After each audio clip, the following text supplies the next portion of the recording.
Hello mga kalablab.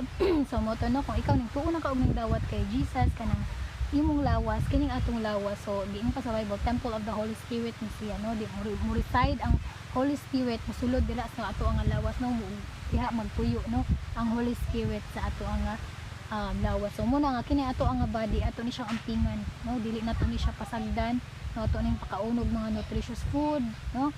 So ako guilty sad ko ani no sa una nga like naay mga times nga usahay ma-overwork na ko og nga akong lawas.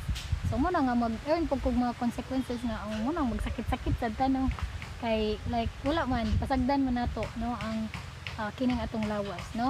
Anya so dili pod nato ni gamito no sa mga pangkalibutanon nga butang, like kung unsay trending no, kung unsay trending ang tato ron, so patato sad ka nagbunta di pag sakit-sakit sa imong lawas eh. Anya magkuan inom diri inom didto di ba inana, so ayaw ninyo iragid no ang kaning ato ang lawas no, kay kaingon pa sa Ginoo kung naay kinsa man to ang mo destroy sa temple no of God, siya ang mag-destroy no sa ato no. So muna nga dili jud nato ni pasagdan no, ato jud ning atimanon.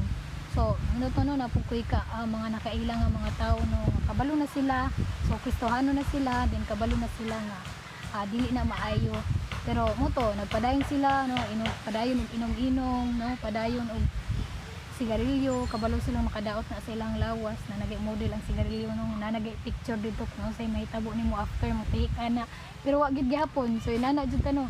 So muna no nga kadugayan muna gikuha na jud siya sa Ginoo no, kay tungod napasagdan man niya di ba, kay imong pa sa Bible i-destroy jud kaniya once sila nimo ang pingan no, ang kanang imo nga body no, gilukat na biya ni Jesus, gibaydan biya na dito sa cross no.